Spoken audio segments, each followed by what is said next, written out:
तो अब हम लोग देखते हैं कि किस तरह से हम लोगों ने देखा कि रिएक्टिविटी सीरीज का हम लोगों ने इजाद किया। बहुत सारे डिस्प्लेसमेंट रिएक्शंस को करा के हम लोगों ने देखा कि हमें क्या बोलते हैं एक रिएक्टिविटी सीरीज मिला। यहाँ तक तो हो गया कि हम लोग रिएक्शन करा रहे थे ऑक्सीजन के साथ, वाटर के साथ, है ना, एसिड के साथ रिएक्शन करा रहे थे, कुछ अदर मेटल के सॉल्ट्स थे उनके साथ रिएक्शन करा रहे थे। अब तक हम लोग ये कर रहे थे, ठीक है। अब हम लोग ये जानेंगे कि इतने सारे जो रिएक्शंस हो रहे हैं इसका मतलब मेटल रिएक्ट कर रहा है, नॉन मेटल जो रिएक्ट कर रहा है वो ऐसा कर क्यों रहा है, कैसे कर ले रहा है, what is the reason behind it, what is the reason behind it, मतलब ऐसा हो क्यों रहा है बताओ, ठीक है। तो हम लोग इसी चीज को जानेंगे। तो अपना नेक्स्ट टॉपिक डालो, how do metals and non metals react. देखो ये जो टॉपिक है तुम वो सीरियसली बता रहे हैं। अगर ये टॉपिक समझ में आ गया तो तुमको 11th 12th में इतना आसानी होगा हर चीज को समझने में ना कि क्या बताएं। यही तुम्हारा बेस है, बहुत तगड़ा चीज है, बहुत इंपॉर्टेंट चीज है, ध्यान में रखना और एकदम 100% एफिशिएंसी से सुनना इस चीज को, ठीक है, जो भी चीज हम बताने वाले हैं अभी से। देखो दुनिया में कोई भी रिएक्शन होता है, ठीक है, दुनिया में कोई भी रिएक्शन होता है हमेशा याद रखना टू गेन स्टेबिलिटी। क्या चीज? To gain stability. कोई एक अनस्टेबल कंपाउंड है तो वो स्टेबल अपने आप को बनाने के लिए कभी भी रिएक्शन करता है, उसको खुजली नहीं है, ठीक है, ये जाके बस रिएक्शन कर लेगा, ठीक है। अब देखो हम लोग मेटल्स जो है या फिर नॉन मेटल जो है क्यों रिएक्ट करता है, ठीक ना। Basically the reactivity of elements is tendency to attain a completely filled valence shell। Sir क्या लिख दिया सर, कुछ पता नहीं चल रहा है, क्या लिख दिए सर, हम बोले अभी पता चल जाएगा। हम बस ये बोल रहे हैं, देखो क्या लिखा हुआ है, द रिएक्टिविटी ऑफ एलिमेंट्स, ठीक है, कोई भी एलिमेंट जो रिएक्ट कर रहा है वो एक्चुअली है क्या, वो टेंडेंसी है उनकी to attain completely filled valence shell. मतलब हर एलिमेंट के पास वैलेंस शेल नाम का कुछ होता है, वो जब तक ना भर जाए तब तक वो रिएक्शन करेंगे, सीधा सीधी ये मतलब है। क्या हम बोले, हर एलिमेंट के पास वैलेंस शेल्स होते हैं, शेल्स नाम का कुछ चीज होता है और वो जब तक ना भर जाए तब तक रिएक्शन होगा, ठीक है। बोले सर थोड़ा सा और अच्छे से समझाइए ना, बोले बिल्कुल क्यों नहीं।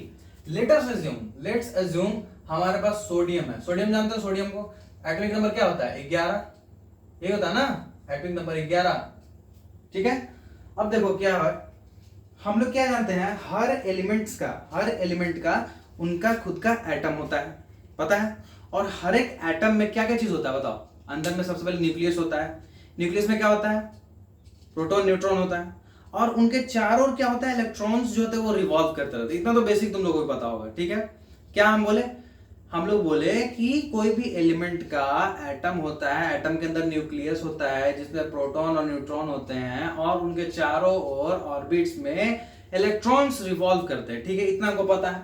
तो इसका मतलब सोडियम का कुछ इस तरीके का होगा, सोडियम कुछ इस तरीके का इसका न्यूक्लियस होगा, ठीक है, जिसमें प्रोटॉन न्यूट्रॉन होंगे और कुछ ऑर्बिट बना होगा, इन्हीं ऑर्बिट में है जो कि उनके इलेक्ट्रॉन्स जो है वो रिवॉल्व करते होंगे। अब हम ये कह रहे हैं कि जनरली जो होता है वो 4 तरह के ऑर्बिट्स होते हैं। कितने? 4 तरह के ऑर्बिट्स होते हैं, 1 2 3 और एक ये 4। कितने? 4 तरह के ऑर्बिट्स होते हैं। पहले वाले का नाम होता है K, दूसरे वाले का L, तीसरे वाले का M, चौथे वाले का N। इन्हीं ऑर्बिट्स में है वो तुम्हारा इलेक्ट्रॉन्स रिवॉल्व करेगा, ठीक है। K के पास क्षमता होती है मैक्सिमम 2 इलेक्ट्रॉन्स रखने का, ठीक है। L के पास क्षमता है मैक्सिमम 8 इलेक्ट्रॉन्स रखने का, M के पास क्षमता है मैक्सिमम 8 इलेक्ट्रॉन्स रखने का और N के पास मैक्सिमम क्षमता है 2 इलेक्ट्रॉन। अब अभी तक के लिए इतना ही जान लो, कितना 2 8 8 2, ठीक है। यानी कि K के पास इस सेल में कितना मैक्सिमम इलेक्ट्रॉन आ जाता है 2, L के पास 8, M के पास 8 और N के पास वापस 2, ठीक है। तो अभी सोडियम है, सोडियम का इलेक्ट्रॉनिक कॉन्फ़िगरेशन क्या है 11, इसका मतलब इसके पास टोटल 11 इलेक्ट्रॉन्स हैं। क्या है इनके पास 11 इलेक्ट्रॉन्स हैं।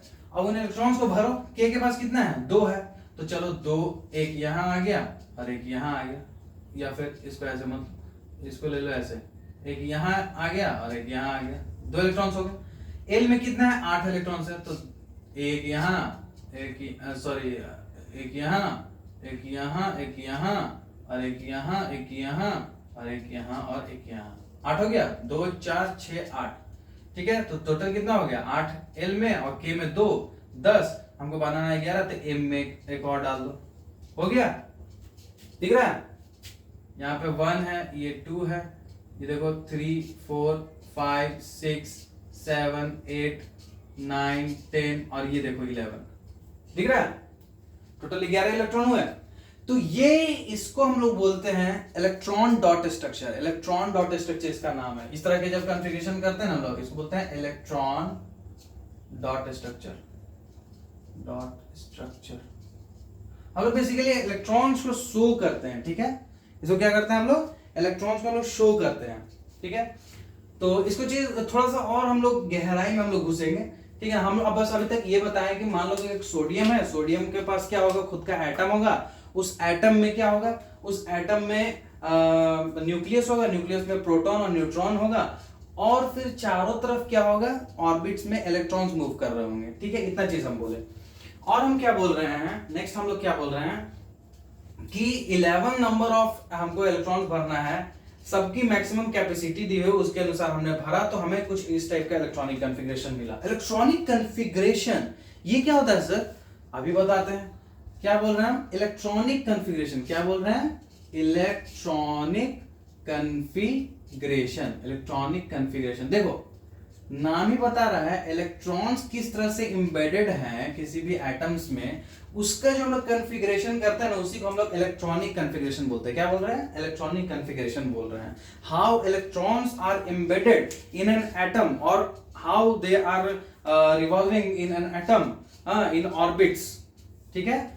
This is by the virtue of, मतलब with the help of electronic configuration we can assume the structure of electrons in an atom, ठीक है, with the help of electronic configuration। तो बोले कि ठीक है सर, तो हम लोग क्या करते हैं, ये तो सोडियम के बारे में था। हम लोग क्या करते हैं, सबसे पहले कुछ एलिमेंट्स के बारे में हम लोग उनका इलेक्ट्रॉनिक कॉन्फ़िगरेशन देख लेते हैं, ठीक है। तो फिर हमारे दिमाग में क्लियर कट होते जाएगा। देखो कुछ होते हैं नोबल गैसेस। नोबल गैसेस जैसे तुमने पीरियोडिक टेबल पढ़ा होगा, तो पीरियोडिक टेबल के लास्ट जो राइट हैंड साइड में है ना, देखा होगा तुमने, हीलियम, नियन, आर्गन, ये सब लिखा हुआ होगा, ठीक है। हम लोग इस तरह से रट देते हैं, हीना, नीना और करीना का एक्स रंगीन, है ना, इस तरह से। हीलियम, नियॉन होगा, आर्गन होगा, दीज आर, देखो noble gases are most stable elements. हर एलिमेंट चाहता है कि वो नोबल गैस कॉन्फ़िगरेशन में आ जाए। किस तरह का, नोबल गैस कॉन्फ़िगरेशन, क्योंकि ये मोस्ट स्टेबल। हर एलिमेंट चाहता है कि वो जितना ज्यादा हो सके स्टेबल हो जाए, ठीक है। तो हम लोग यहाँ पे हीलियम हम लोग जानते हैं कितना है, 2 है, 10 है और ये 18 एटॉमिक नंबर, ठीक है। एटॉमिक नंबर क्या है, इतना है। तो इनका कॉन्फ़िगरेशन देख लेते हैं, KLMN क्या होगा, 2 है तो K में मैक्सिमम 2 हो सकता है। नियॉन का 10 है तो 2 और 8, इसका 18 तो 2 8 और 8, दिख रहा है, ठीक है।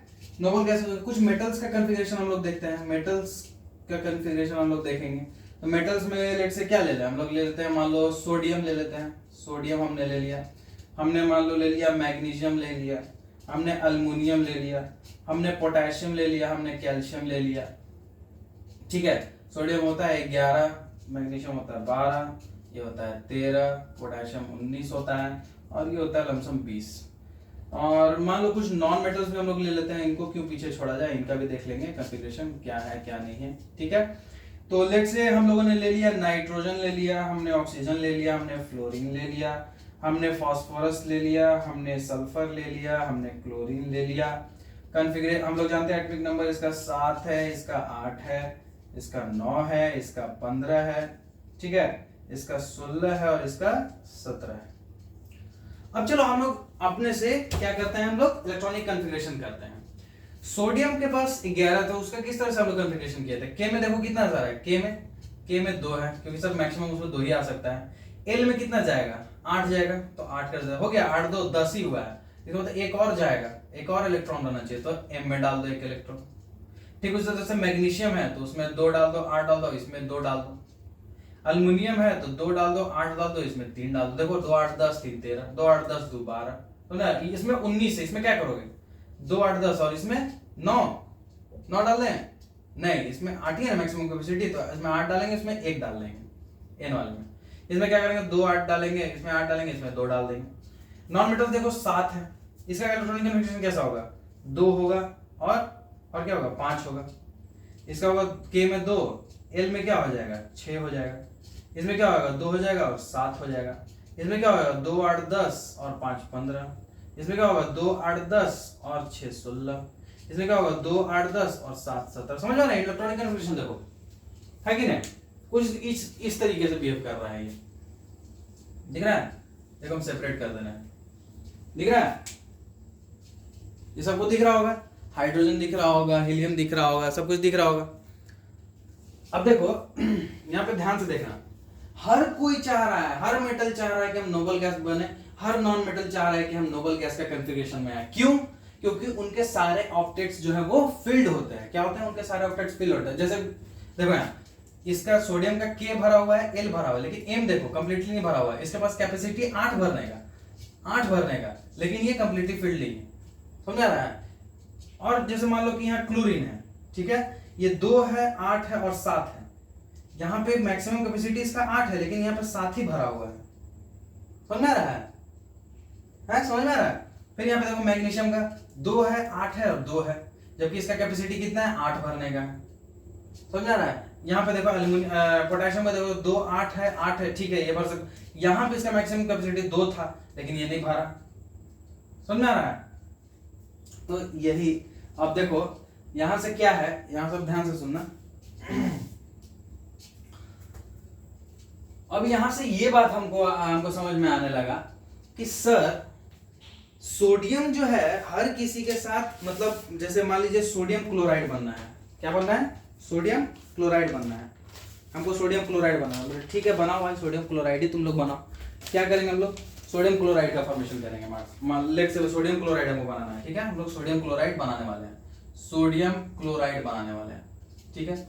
हम लोग यही चीज हम लोग को देखना है कि आखिर ये रिएक्शन चल कैसे रहा है, हो कैसे रहा है, how metals and non metals are reacting, क्यों हो रहा है रिएक्शन। हम लोग वाई का यहाँ पे आंसर ढूंढ रहे हैं, ठीक है। तब देखो सोडियम का हमको इलेक्ट्रॉनिक कॉन्फ़िगरेशन क्या पता है, 2 8 और 1। देखो 2 8 और 1, समझ आ रहा है। और क्लोरीन का हमको क्या पता है इलेक्ट्रॉनिक कॉन्फ़िगरेशन, हमको पता है 2 8 7, 2 8 और 7, ठीक है। अच्छा एक बात बताओ, इसका मतलब यह हुआ कि सोडियम के पास हमारे क्या बोलते हैं, जैसे सोडियम के पास अगर देखा जाए तो Na यहां लिख लेते हैं, ठीक ना, Na पहले लिख लेते हैं। हमको दिख रहा है कि अगर इस सोडियम का जो एक ठो इलेक्ट्रॉन है, दिख रहा है, ये एक ठो इलेक्ट्रॉन अगर यहां से हट जाए और क्लोरीन चाह रहा होगा कि हमको एक इलेक्ट्रॉन और मिल जाए, देखो क्या हो रहा होगा। सोडियम को अगर नोबल गैस कॉन्फ़िगरेशन अगर पाना है तो ये क्या चाह रहा होगा कि हमको एक इलेक्ट्रॉन यहां से हट जाए, तो हम 2 8 में आ जाएंगे। 2 8 किसका है? नियोन का है, तो नोबल गैस कॉन्फ़िगरेशन में आ जाएगा। तो 2 8 यानी कि एक यहां हटाना चाह रहा होगा। ठीक उसी तरह से क्लोरीन क्या चाह रहा होगा कि 2 8 है, यहाँ पे अगर मेरा एक और आ जाए तो हम 2 8 8 हो जाएंगे, 2 8 8 हो जाएंगे, हम भी नोबल गैस कॉन्फ़िगरेशन हो जाएंगे। तो इन लोग आपस में समझौता किया। सोडियम बोला कि भाई मेरे पास एक इलेक्ट्रॉन ज्यादा है, और क्लोरीन बोला कि भाई मेरे पास एक इलेक्ट्रॉन कम है, क्यों ना हम लोग शेयरिंग कर लें, तुम हमको दे दो एक इलेक्ट्रॉन तो हम खुश हो जाएंगे और तुम भी खुश हो जाओगे। बोला कि अच्छा। सोडियम जो था, सोडियम फिर क्या किया, सोडियम के पास था 2 8 और 1 था, तो ये क्या किया, कि अपना एक इलेक्ट्रॉन दे दिया, यानी कि खुद तो आगे नोबल गैस कॉन्फ़िगरेशन है और एक इलेक्ट्रॉन ऐसे निकाल लिया, ठीक है, ऐसे कर दिया। और क्लोरीन क्या किया, उसका क्या क्या कॉन्फ़िगरेशन था, 2 था, 8 था, 7 था। ये क्या किया, उस इलेक्ट्रॉन को वो ले लिया, ये जो छोड़ा ना सोडियम, उस इलेक्ट्रॉन को ये ले लिया, तो ये क्या हो गया, क्लोरीन माइनस आयन में कन्वर्ट हो गया। 2 8 और 8 दिख रहा है। एक इलेक्ट्रॉन पाने से हम क्या किए, देखो सिंपल सा, अभी तक हम क्या किए कि NaCl हमको फॉर्म करना था। हमने देखा कि NaCl बन किसे रहा है, तो हमने सोडियम का इलेक्ट्रॉनिक कॉन्फ़िगरेशन देखा, तो हमने देखा 2 8 1 आ रहा है, K में 2, L में 2, M में 1। क्लोरीन का देखे 2 8 7 आ रहा है। हमने देखा कि अगर यहां से एक इलेक्ट्रॉन सोडियम अगर छोड़ दे और क्लोरीन को दे दे, तो ये दोनों के दोनों स्टेबल हो जाएंगे, दोनों के दोनों नोबल कॉन्फ़िगरेशन में आ जाएगा। तो वही किया कि सोडियम क्या किया, एक इलेक्ट्रॉन छोड़ दिया, तो खुद आ गया 2 8 के कॉन्फ़िगरेशन में, यानी कि नोबल गैस कॉन्फ़िगरेशन में आ गया। और क्लोरीन क्या किया, एक इलेक्ट्रॉन जो सोडियम छोड़ा था उसको ये ले लिया, तो 2 8 7 था, मिलने के बाद क्या हो गया, 2 8 8 हो गया, जो कि एक नोबल गैस कॉन्फ़िगरेशन है। तो ये भी खुश, वो भी खुश। तो यहां पे हुआ क्या होगा, सोचो, सोडियम के पास जो एक एक्स्ट्रा इलेक्ट्रॉन था वो क्या करेगा, ये इसको क्लोरीन को दे देगा, समझ रहा है, ये 1 2 3 4 5 6 7 8, ठीक ना। देखो जो आउटर मोस्ट जो शेल होता है ना, आउटर मोस्ट शेल जो होता है उसको हम लोग वैलेंस शेल बोलते हैं। Outer most shell of an electron, sorry, of an atom is known as its valence shell, याद रखना हमेशा। तो बताओ सोडियम के वैलेंस शेल में कितना इलेक्ट्रॉन है, 1 है। क्लोरीन के वैलेंस शेल में क्या है, कितने इलेक्ट्रॉन है, 7 है। तो देखो यहाँ 7 को हम लोग डिनोट कर रहे हैं, 7। मान लीजिए सोडियम जो है एक अपना इलेक्ट्रॉन इसको दे देगा, तो ये क्या हो जाएगा, यहाँ पे आ जाएगा, यहाँ पे आ जाएगा, दिख रहा है, वहां पे आ जाएगा। तो कैसा बन जाएगा, देखो यहाँ कैसा बन जाएगा, ये तुम्हारा Na+ हो जाएगा, ठीक है। और ये जो Cl जो है वो पूरी तरह से कंप्लीट होके, ठीक है, कंप्लीट होके, ये देखो ये भी स्टेबल हो गई, ये देखो Na+Cl-, इसी को तुम लोग बोलते हो NaCl, दिख रहा है, इसी को तुम लोग क्या बोलते हो, NaCl बोलते हो। ठीक उसी प्रकार से देखो मैग्नीशियम क्लोराइड का देख लो, मैग्नीशियम क्लोराइड कैसे बना होगा, मैग्नीशियम का क्या होता है, 2 8, देखो मैग्नीशियम का आता है 2 8 2 2 8 2, और मैग्नीशियम का क्या कर लो, क्लोरीन के साथ, अच्छा मैग्नीशियम क्लोराइड ही बना रहे हैं ना, तो 2 8 2। अब इसका क्या करो, मैग्नीशियम हो गया, और क्लोरीन का कितना, 2 8 और 7। देखो इन दोनों में आपस में क्या विवाद होगा, इन दोनों में आपस में क्या विवाद होगा कि लेट से 2 क्लोरीन है, कितने हैं, 2 क्लोरीन, 2 8 7, ठीक है। मैग्नीशियम क्या करेगा कि 2 ठो अगर अपना वो इलेक्ट्रॉन छोड़ दे और एक एक क्लोरीन, हर एक क्लोरीन को, ये 2 क्लोरीन है ना, दोनों क्लोरीन को एक एक बांट दे, तो क्या होगा, ये भी स्टेबल, ये भी स्टेबल, ये भी स्टेबल। अरे हम क्या बोल रहे हैं, देखो जैसे मैग्नीशियम है, मैग्नीशियम के पास क्या है, 2 8 2 है, 2 8 2, ठीक है, K में 2 है, L में 2 8 है, और M में 2 है। कैल्शियम के पास 2 8 7 है, तो हम ऐसे ऐसे 2 कैल्शियम ले लिए, यहां से 2 इलेक्ट्रॉन अगर हम लूज कर दें तो ये तो नोबल गैस कॉन्फ़िगरेशन में आ जाएगा। और ये दोनों इलेक्ट्रॉन को अगर हम एक इलेक्ट्रॉन यहां दे दें, एक इलेक्ट्रॉन यहां दे दें, सब के सब खुश हो जाएगा, समझ रहा है, सब के सब खुश हो जाएगा। तो हम लोग वही करने वाले हैं, जैसे Mg जो है मैग्नीशियम जो है, जो कि 2 8 2 इसका कॉन्फ़िगरेशन है, इसको हम लोग क्या कराने वाले हैं, हम लोग 2 इलेक्ट्रॉन यहां से छुड़वा देंगे, ठीक है, इसका 2 इलेक्ट्रॉन यहां से छुड़वा देंगे, तो क्या हो जाएगा, देखो 2 इलेक्ट्रॉन यहां से निकाल दिए है मैग्नीशियम, ठीक है, 2 इलेक्ट्रॉन निकाल दिया। और क्लोरीन क्या किया, उसी क्लोरीन ने क्या किया कि उस इलेक्ट्रॉन को, एक इलेक्ट्रॉन को अपने पास रख लिया, एक इलेक्ट्रॉन को अपने पास रख लिया, इसके पास क्या था, 2 8 और 7 था। एक इलेक्ट्रॉन को रखने के बाद ये क्या हो गया, स्टेबल हो गया। तो ये क्या किया, एक यहाँ पे क्या बोलते हैं, अभी तो एक और इलेक्ट्रॉन है, इसके पास 2 इलेक्ट्रॉन यहां से निकला था ना, तो एक इलेक्ट्रॉन क्लोरीन लिया, एक और क्लोरीन जो होगा वो एक और इलेक्ट्रॉन ले लेगा, तो फिर इसलिए बनता है Mg, यहाँ पे इसको इलेक्ट्रॉन डॉट स्ट्रक्चर से बनाते हैं, ठीक है, इलेक्ट्रॉन डॉट स्ट्रक्चर से बनाते हैं।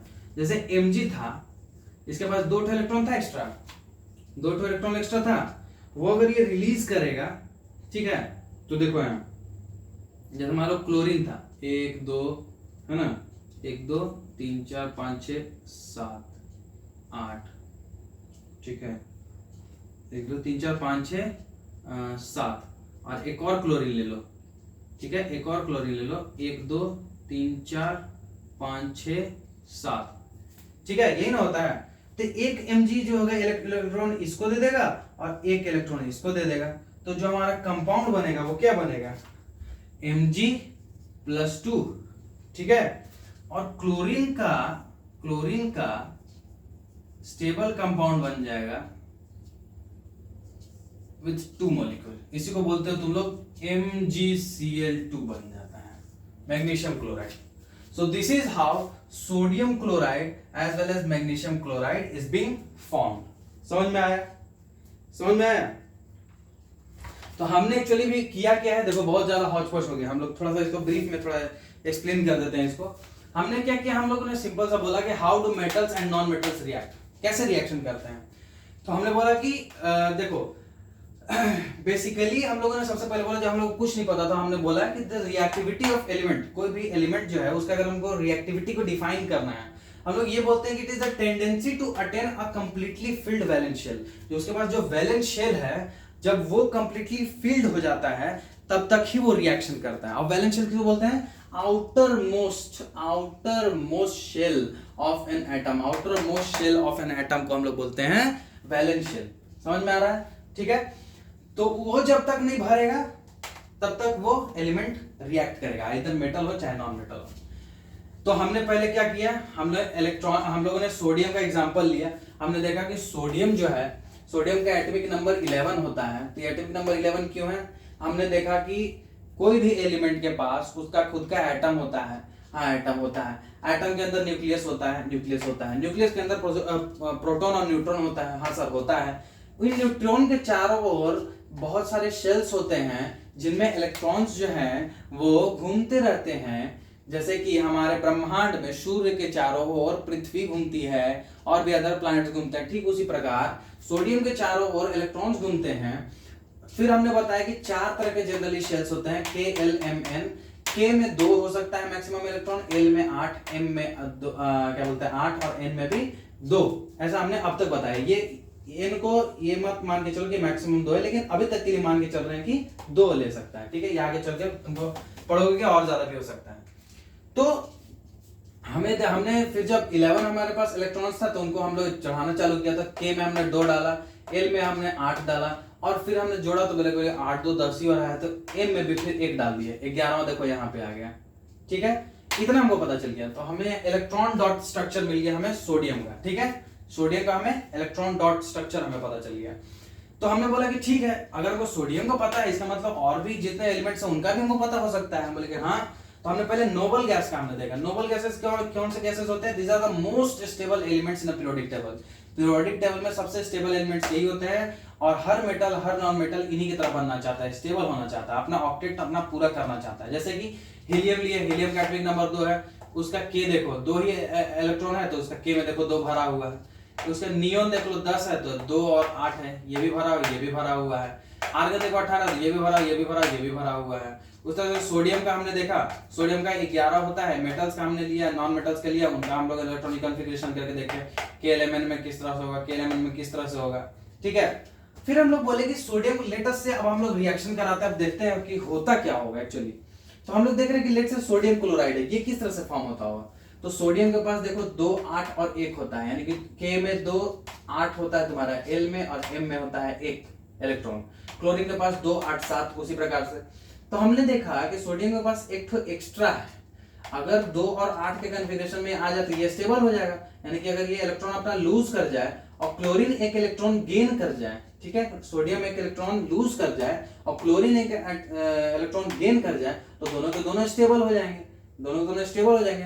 तो ये दोनों आपस में डील करते हैं। सोडियम एक इलेक्ट्रॉन अपना बाहर छोड़ देता है, क्लोरीन वही इलेक्ट्रॉन अपना ले लेता है, तो दोनों के दोनों स्ट्रक्चर देखो दोनों स्टेबल हो जाते हैं। This is how sodium chloride is formed.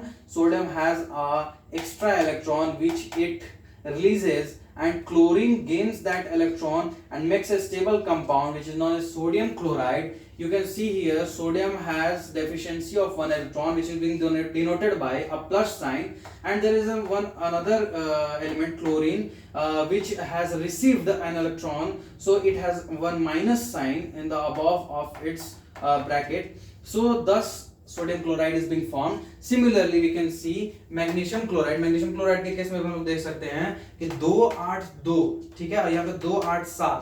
तो हम लोग देखें कि यहाँ पे 2 इलेक्ट्रॉन ज्यादा है, तो हम लोग 2 इलेक्ट्रॉन ज्यादा है तो हम लोग क्या कर सकते हैं, 2 इलेक्ट्रॉन निकाल सकता है मैग्नीशियम 2 इलेक्ट्रॉन निकाल सकता है. तो 2 इलेक्ट्रॉन निकालने के लिए 2 ठो लेने वाला भी होना चाहिए, तो 2 ठो हम लोग क्लोरीन लिए. तो हम लोग यहाँ पे मैग्नीशियम को देखो 2 ठो इलेक्ट्रॉन निकलवा दिए, 2 ठो क्लोरीन लिए, ठीक है, दोनों क्लोरीन को एक एक दे दिए और हमें MgCl2 का फॉर्मेशन यहां से मिल गया. अब तक का राम कथा यहीं तक है, ठीक है. पढ़ने में मजा आ रहा है, समझ में आ रहा है एटलीस्ट, हाँ. तो देखो इस तरीके के फॉर्मेशन से, मतलब इस तरीके के जो ट्रांसफर ऑफ इलेक्ट्रॉन होता है, ठीक है, इस तरह के ट्रांसफर ऑफ इलेक्ट्रॉन से जो क्या बोलते हैं कंपाउंड जो फॉर्म होता है उसको हम लोग क्या बोलते हैं, आयोनिक कंपाउंड बोलते हैं. क्या बोलते हैं, आयोनिक कंपाउंड. इसको थोड़ा अच्छे से लिखेंगे हम, थोड़ा इसको इरेज कर देते हैं, बहुत ज्यादा हॉट हो गया ना, इसको थोड़ा इरेज कर देते हैं हम लोग इसको थोड़ा सा इरेज करके अच्छे से लिखेंगे और आगे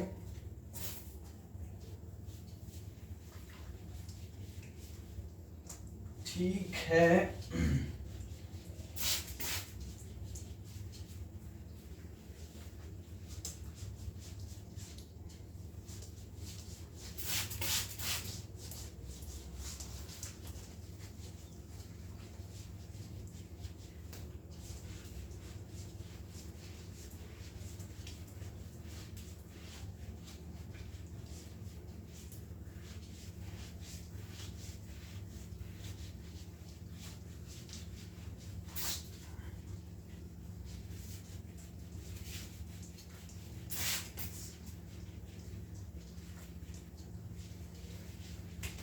ओके सो थक गए. ओके चलो, मेरा एनर्जी डाउन नहीं हो रहा, तुम्हारा भी एनर्जी डाउन नहीं होना चाहिए, ठीक है. सारे कॉन्सेप्ट को अच्छे से समझ लो, बहुत बेसिक कॉन्सेप्ट है. और जैसा कि हम बताएं, अभी अगर नहीं समझोगे तो वक्त तुम्हें समझा देगा कि उस वक्त समझना बहुत जरूरी था, क्योंकि आगे चल के भी सेम चीज तुम पढ़ोगे, ना ज्यादा ना कम, मतलब ज्यादा पढ़ोगे मतलब, लेकिन यही चीज तुम्हारा बेसिक है, ठीक है. अगर ये चीज जो भी हम समझाए हैं अगर नहीं समझ में आया, वीडियो पॉज करो, एक बार बैक जाओ और वापस से इसको देखो. बहुत इंपॉर्टेंट चीज है. कार्बन एंड इट्स कंपाउंड में और भी जाके 11th-12th में जितने भी चैप्टर्स आएंगे सब में ये चीज तुमको अगर नहीं पता है तो तुम्हें पता ही नहीं चलेगा कि कौन रिएक्शन क्यों हो रहा है, ऐसा क्यों हो जा रहा है. दिमाग में एक ही चीज होगा कि ऐसा हो क्यों रहा है, ये पता नहीं चल रहा है. यही तुम सवाल बार बार पूछोगे अपने आप से, ऐसा हो क्यों रहा है, ठीक है. अब देखो हम लोग क्या कर रहे थे कि हम लोग इलेक्ट्रॉन्स का शेयरिंग करके कुछ कंपाउंड्स बना रहे थे, ठीक है. इलेक्ट्रॉन्स का शेयरिंग करके हम लोगों ने क्या किया, फॉर्मेशन किया. हमने किसका हमने फॉर्मेशन किया NaCl का, हमने फॉर्मेशन किया MgCl2 का, ठीक है. किस तरह से फॉर्मेशन हमने किया है, हमने फॉर्मेशन किया है, these are compounds formed by transfer of electrons, ठीक है, transfer of electrons from metal to non metal, ठीक है. These compounds are formed by transfer of electrons from metal to non-metal, and such compounds are being termed as ionic compound. क्या इन लोग बोलते हैं हम लोग, आयोनिक कंपाउंड. मतलब NaCl क्या है, आयोनिक कंपाउंड है. या फिर इसको एक और चीज बोलते हैं इसको इलेक्ट्रोवैलेंट कंपाउंड. क्या बोलते हैं इसको, इलेक्ट्रोवैलेंट कंपाउंड. तो मान लो कल के दिन तुमसे कोई पूछ दे कि बताओ बाबू इलेक्ट्रोवैलेंट कंपाउंड क्या होता है, तो मुंह मत अपना देखते रह जाना, तुरंत बोलना electrovalent compound are those compound which are being formed by transfer of electrons from metal to non-metal like NaCl, MgCl2। समझ में आ रहा है? सिंपल सिंपल सा एग्जांपल्स हैं, ठीक है। ओके, तो ये जो हमारा इलेक्ट्रोवैलेंट कंपाउंड बना है इसका कुछ हम लोग सिग्निफिकेंस देख लेते हैं, ठीक है। कुछ इनके प्रॉपर्टीज हम लोग देख लेते हैं। सबसे पहले थोड़ा इंपॉर्टेंट है, ठीक है, ध्यान देना इस पे। सबसे पहले इनका फिजिकल नेचर, फिजिकल नेचर के बारे में बात करते हैं। फिजिकल नेचर, जो आयोनिक कंपाउंड्स बनते हैं उनका फिजिकल नेचर आखिर होता कैसा है। तो इसमें बोला गया है सबसे पहली बात ये सॉलिड होंगे। क्या होंगे? पहली बात सॉलिड होंगे, दूसरा बात हार्ड होंगे, ठीक है। हार्ड क्यों होंगे? क्योंकि इनमें strong force of attraction, strong force of attraction between plus and minus ions. जो उसमें प्लस और माइनस आयन हो क्या रहा है, बेसिकली प्लस और माइनस ही आयन के बीच में शेयरिंग हो रहा है, हा? जो इलेक्ट्रॉन्स वहां पे जो बन रहे हैं वही तो जाके दूसरे इलेक्ट्रॉन्स में जाके इम्बेड हो रहे हैं, मतलब दूसरे एटम्स में जाके इम्बेड हो रहे हैं। हाँ, मेटल्स में से निकल रहे हैं और नॉन मेटल में जा रहे हैं। अब जाने के लिए क्या होगा, एक फोर्स चाहिए ना, तो क्या होता है, प्लस जो होता है वो माइनस को खींचता है, तो उसी को हम लोग बोलते हैं फोर्स ऑफ अट्रैक्शन, ठीक है। Force of attraction between plus and minus ion, ठीक है। बहुत ज्यादा हार्ड होता है, इसीलिए जो फिजिकल नेचर जो हमारे कंपाउंड्स बनते हैं उनका फिजिकल नेचर क्या है, हार्ड है, वो सॉलिड है, ठीक है। अच्छा हाँ, एक और चीज, वो ब्रिटल भी होंगे। क्या होंगे वो? ब्रिटल। वो क्या होंगे? ब्रिटल होंगे, ठीक है। ब्रिटल मतलब फोर्स लगाने के बाद दे ब्रेक इनटू पीसेस, वो छोटे छोटे टुकड़ों में टूट जाएंगे, ठीक है। फिर क्या हुआ, मेल्टिंग पॉइंट। मेल्टिंग पॉइंट देख लेते हैं एंड बॉइलिंग पॉइंट भी देख लेते हैं।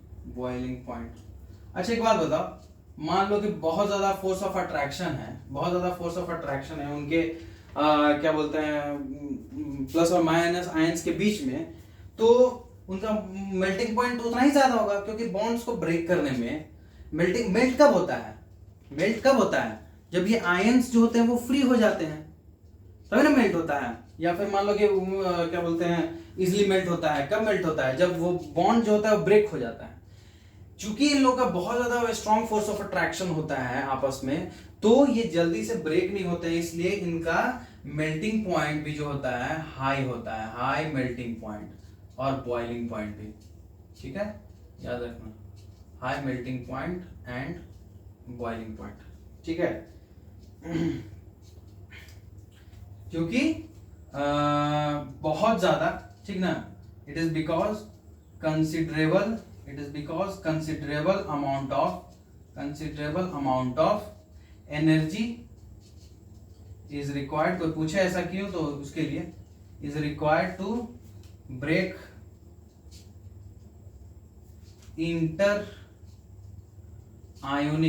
इंटरमोलिकुलर नहीं, इंटर आयोनिक है, देखो आयंस के बीच में ना फोर्स लग रहा है, इंटर आयोनिक अट्रैक्शन, ठीक है।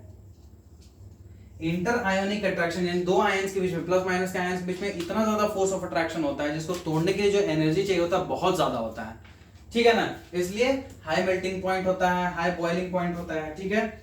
सोल्यूबिलिटी देखा जाए इन लोग का, तो सोल्यूबिलिटी, क्या ये पानी में घुल जाएंगे, क्या ये पानी में घुल जाएंगे, तो हाँ पानी में घुल जाएंगे, लेकिन कुछ ऐसे सॉल्वेंट्स हैं जैसे कि केरोसिन, पेट्रोल, ये इनमें नहीं घुलेंगे, याद रखना, ठीक है, इनमें ये नहीं घुलेंगे। अच्छा, कंडक्शन के बारे में देख लें, कंडक्शन ऑफ इलेक्ट्रिसिटी, क्या ये इलेक्ट्रिसिटी कंडक्ट करेंगे, तो देखो सॉलिड स्टेट में चूंकि ये रिजिड हैं, so no movement of ion, no movement of ions are there, no movement of ion due to rigid structure, structure rigid होने के कारण मूवमेंट नहीं हो पाता है आयंस के बीच में। बेसिकली इलेक्ट्रिसिटी का फ्लो होता है, आयंस का मूवमेंट ही वही है, आयंस जब मूव करेंगे तो उन्हीं को बोलते हैं हम लोग इलेक्ट्रिसिटी फ्लो कर रहा है। तो जब स्ट्रक्चर बहुत ज्यादा रिजिड होता है, इनकी वजह से आयंस जो होते हैं वो फ्रीली मूव नहीं कर पाते हैं, इसलिए यहां पे कंडक्शन नहीं होता है, ठीक है। बट एक और केस है मॉल्टन स्टेट का, किसका? मॉल्टन स्टेट का। जब वो मॉल्टन स्टेट में होते हैं, ठीक है ना, तो due to extreme heat, due to extreme heat, due to extreme heat, melting condition में तो मतलब बहुत ज्यादा हीट है उन लोगों का, due to extreme heat ions move freely, ion जो होते हैं वो फ्रीली मूव करते हैं, इसलिए इसमें कंडक्शन होता है, ठीक है। तो अब तक हमने क्या समझा? अब तक हमने ये समझा कि भाई फॉर्मेशन ऑफ NaCl जो हम लोग बनाए, NaCl बनाए, MgCl2 बनाए, तो ये ऐसे कंपाउंड्स जो होते हैं वो ट्रांसफर ऑफ इलेक्ट्रॉन से बनते हैं, ठीक ना। मेटल्स जो होते हैं नॉन मेटल्स को देते हैं, और इन तरह के कंपाउंड्स को हम लोग आयनिक कंपाउंड बोलते हैं या इलेक्ट्रोवैलेंट कंपाउंड बोलते हैं। और इन कंपाउंड्स की कुछ विशेषता है, फिजिकल नेचर में हमने बोला कि वो सॉलिड होंगे, हार्ड होंगे, क्योंकि उनमें फोर्स ऑफ अट्रैक्शन जो होगा पॉजिटिव आयन में क्या होता है, निगेटिव आयन में बहुत ज्यादा होता है, इसलिए वो सॉलिड होंगे, हार्ड होंगे, और वो ब्रिटल होंगे, मारने से टूट जाएंगे, breaks into pieces, they will break into pieces. जैसे NaCl है, नमक है, नमक का अगर तुम ढेला लोगे, उसको तुम मारोगे तो क्या होगा? मेलिबिलिटी शो करेगा? नहीं ना, क्या होगा? टूट जाएगा टुकड़ों में। फिर देखो melting point and boiling point, चूंकि बहुत ज्यादा एनर्जी चाहिए, बहुत ज्यादा एनर्जी चाहिए उनके इंटर आयनिक अट्रैक्शन को तोड़ने के लिए, इसलिए उन लोग का मेल्टिंग पॉइंट और बॉइलिंग पॉइंट भी बहुत ज्यादा होता है। सॉल्युबिलिटी पानी में है, पानी में घुल जाता है, परंतु किरोसिन और पेट्रोल में वो लोग नहीं घुलता है। Conduction of electricity, solid state में आयंस जो होते हैं वो फ्रीली मूव नहीं कर पाते हैं, इसलिए कंडक्शन नहीं होता है सॉलिड स्टेट में। लेकिन अगर वो मॉल्टन स्टेट में है तो फिर वो क्या बोलते हैं, due to extreme heat, heat की वजह से जो आयंस है वो फ्रीली मूव कर पाते हैं और कंडक्शन होता है। तो इस लेक्चर में हम लोग यहीं तक करेंगे। अगले लेक्चर में हम लोग बात करेंगे अकरेंस ऑफ मेटल्स के बारे में, कि सॉरी मिनरल्स के बारे में। तो मेटल्स, मिनरल्स, ओर्स, ये सब डिस्कस करेंगे। Roasting, concentration of ore, cancellation, ये सब बहुत सारी चीज, रिफाइनिंग वगैरह, कहाँ से क्या होता है, सिल्वर को किस तरह से एक्सट्रैक्ट करते हैं, गोल्ड को किस तरह से एक्सट्रैक्ट किया जाएगा, तो इन सब चीजों पे हम लोग डिटेल एनालिसिस में पढ़ने वाले हैं। तो मिलते हैं नेक्स्ट वीडियो में, तब तक के लिए जय हिंद, जय भारत।